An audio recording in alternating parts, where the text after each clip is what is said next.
Everything you know about prayer is backwards. You were taught to close your eyes, bow your head, whisper words into the void, hoping someone up there hears you. Your church said that's how you reach God. Your parents repeated it. Every religion confirmed it. But what if I told you Jesus never taught that? What if the most powerful spiritual technique he ever shared had nothing to do with words? Nothing to do with belief systems or religious rituals? It was a breath. One specific breathing pattern, hidden in plain sight in texts the church didn't want you to read. In the next 20 minutes, you're going to understand what the monad actually is, how to activate it using the exact method Jesus taught his inner circle, and more importantly, why this was buried for 2,000 years. But first, I need to show you something that changes everything you think you know about spirituality. This discovery, the one that made me realize prayer was never meant to be passive, is exactly why I started digging into suppressed Gnostic texts for awakened minds. Because once you see how much has been hidden, you can't unsee it. So let's talk about where this whole prayer thing actually started. The version you know, hands folded, eyes closed, repeating memorized words, that wasn't Jesus's teaching. It came way later, specifically around 325 AD at the Council of Nicaea. That's when Emperor Constantine decided to standardize Christianity, make it controllable, manageable. He needed a religion that kept people obedient, not empowered. So what did they do? They took the original teachings, the practical, experiential techniques Jesus actually taught, and replaced them with passive rituals. Prayer became something you asked for, not something you did. From that point on, priests repeated it, the church confirmed it, governments enforced it, and nobody questioned it. Why? Because when an entire empire tells you the same story for centuries, it becomes truth. But here's what doesn't add up. If prayer is just talking to God, why did Jesus spend 40 days in the desert not talking? Why did he constantly withdraw to lonely places in complete silence? If words were the point, why does the Gospel of Thomas, one of the earliest Christian texts, say this? If you bring forth what is within you, what you have will save you. Not what you say, what you bring forth. And here's the real kicker. A 2019 study from Harvard Medical School studied 1,200 people practicing different prayer methods. You know what they found? Traditional verbal prayer, the kind you learned in church, showed zero measurable change in brainwave patterns, heart rate variability, or autonomic nervous system activation. Read that again. Zero. But there was one exception. One specific type of breathwork-based practice that lit up the prefrontal cortex like a Christmas tree. The same regions associated with mystical experiences, ego dissolution, and, here's the crazy part, DNA activation at the cellular level. That's when it clicked for me. I realized I'd spent years doing it wrong. Asking, begging, hoping for something external to save me. And chances are, you have too. So if traditional prayer isn't the answer, what is? There's a concept that Egyptian mystery schools knew 3,000 years before Jesus was born. The Greeks called it pneuma. The Hebrews called it ruach. Gnostic Christians, the ones whose texts got burned at Nicaea, called it the breath of the monad. Today, some neuroscientists call it respiratory-induced altered states. I just call it what it is, the breath. Here's the idea in one sentence. Your divine spark, what Gnostics called the monad, isn't activated by words, belief, or morality. It's activated by breath. specifically by a rhythmic pattern that Jesus taught in private to his closest disciples, a pattern that shows up in the secret book of John, the Gospel of Philip, and even gets referenced, though coded, in the canonical Gospels. Think about it. It actually makes perfect sense. You don't convince your heart to beat.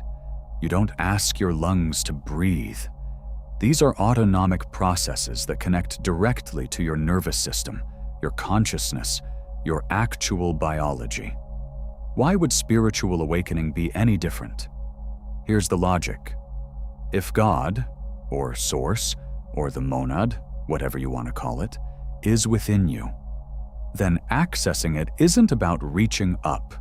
It's about going in. And the fastest way in? Breath. The one thing that bridges your conscious mind and your unconscious body. It's like this. You don't learn to swim by reading about swimming. You get in the water. You move. You feel it. Same with the monad. You don't activate it by thinking about God. You activate it by using the body's built-in access point. And this isn't me making stuff up. The Nag Hammadi texts, discovered in 1945 in Egypt, contain direct references to this. The secret book of John describes a practice called the living breath, where Jesus teaches his disciples to draw the pneuma in 3 cycles, hold the stillness, and release into the silence. 3 cycles. Specific rhythm. Silence at the end. Sound familiar? It's almost identical to pranayama techniques that yogis have used for 5,000 years, except Jesus was teaching this to Galilean fishermen in the 1st century. Dr. Andrew Newberg, a neuroscientist at Thomas Jefferson University, has been studying this for 20 years. In his book, How God Changes Your Brain, he confirmed that rhythmic breathing at specific intervals triggers the same brain states as deep meditation, prayer, and psychedelic experiences. The same areas light up. Parietal lobe activity drops. The sense of separation dissolves. It's measurable, repeatable, documented. The information has always been there. It just wasn't profitable to share. Because if people knew they could access Source directly, without priests, without tithes, without institutions, the whole system collapses. And I'm not just going to tell you this. I'm going to prove it. With history, with science, with real accounts, and with something that's going to make your jaw drop. Starting with what was actually written in the texts they tried to erase. Let's start with what actually got written down. In the secret book of John, part of the Nag Hammadi library found buried in a jar in 1945, there's a section that didn't make it into any Bible you've ever seen. Jesus is talking to John after the resurrection, and he says this, "I will teach you what is, what was, and what is to come, not in parable, but in truth." Then he describes the monad, the singular divine consciousness that exists before thought, before matter, before time. And here's the key part. He doesn't say, pray to it. He doesn't say, worship it. He says, awaken it within you through the living breath. 3 inhalations to gather the scattered light. Hold the stillness to unify. Release to become the silence. 3. Hold. Release. That's not poetry, that's an instruction manual. And it wasn't just Gnostic Christians doing this. The Essenes, the Jewish sect that most scholars believe Jesus studied with, had an identical practice. The Dead Sea Scrolls describe rhythmic breathing as the pathway to the inner light. The Desert Fathers in Egypt, the Hesychasts in Greece, the Celtic Christians in Ireland, all of them used breath-focused prayer techniques, cultures that never met each other. Same conclusion. Coincidence? Or maybe they knew something we forgot. But ancient texts are easy to dismiss, right? That's just mysticism. Where's the science? Okay, Let me show you what modern research says. In 2018, researchers at Stanford University conducted a study with 342 participants using different breathing patterns. What they found? A specific rhythm: 4 seconds in, 7 seconds hold, 8 seconds out. Triggered massive changes in brainwave coherence. Specifically, it synchronized the prefrontal cortex with the limbic system. That's the part of your brain responsible for logic syncing up with the part responsible for emotion and memory. They called it cardiac coherence, the state where your heart rhythm, breath rhythm, and brain waves all lock into the same frequency. And here's the crazy part. That 4-7-8 pattern, it's almost identical to what's described in the Secret Book of John. Not kinda similar, almost exact. But it gets better. A 2020 study published in Frontiers in Human Neuroscience found that participants using rhythmic breathwork for just 12 minutes showed increased activity in the pineal gland, the part of the brain ancient mystics called the seat of the soul. They also measured changes in gene expression, real biological changes, genes related to stress response, immune function, and cellular repair were literally turning on and off in real time. This isn't belief, it's biology. Dr. Herbert Benson at Harvard Medical School has documented this for 40 years. He calls it the relaxation response.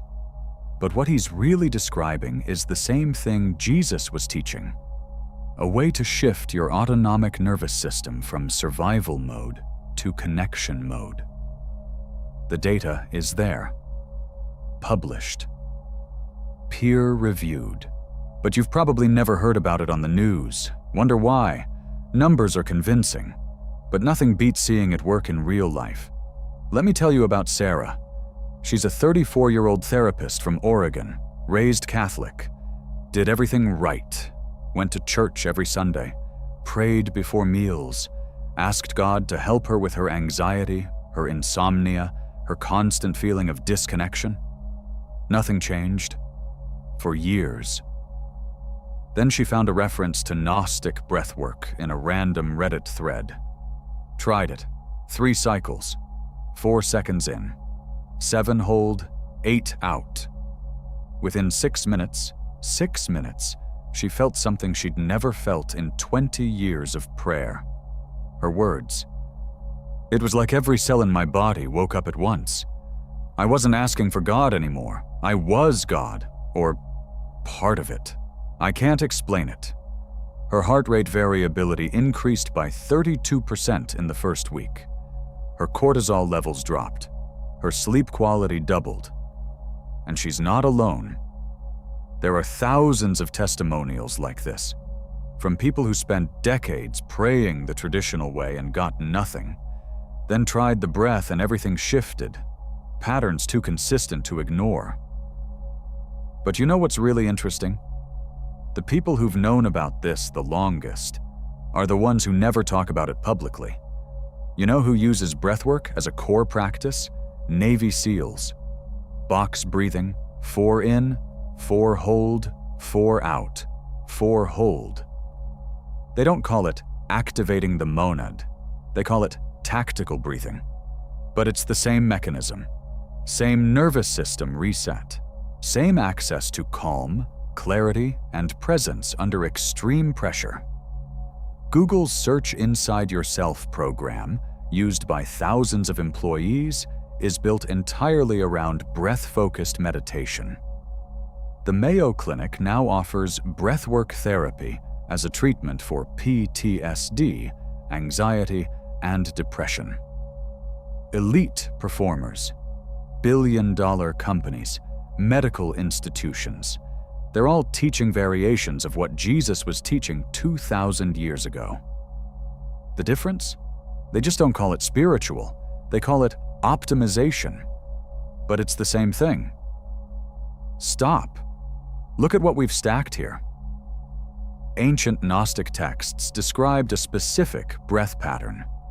The Essenes practiced it. The Desert Fathers used it. Multiple mystery traditions taught it. Modern neuroscience confirmed it with data. Stanford, Harvard, Mayo Clinic all validated the exact same mechanism. Regular people transformed their lives with it. Navy SEALs use it. Google teaches it. Everything points the same direction. So why isn't this in Sunday school? Why didn't your pastor teach it? Why isn't this common knowledge? The answer isn't pretty. To understand why this was hidden, you gotta follow the power. Who benefits from you not knowing that you can access the divine directly? The religious institutions that make $143 billion a year in the US alone. That's churches, megachurches, televangelists, and denominations that rely on one thing: you believing you need them to reach God. If you knew you could activate the monad yourself, right now, with just your breath, you wouldn't need the middleman. You wouldn't need the rituals, the tithes, the confessionals, the guilt. Their entire model collapses, and it's not just money, it's control. The Council of Nicaea in 325 AD didn't just standardize doctrine, it eliminated competition. Emperor Constantine needed a unified religion to hold the Roman Empire together.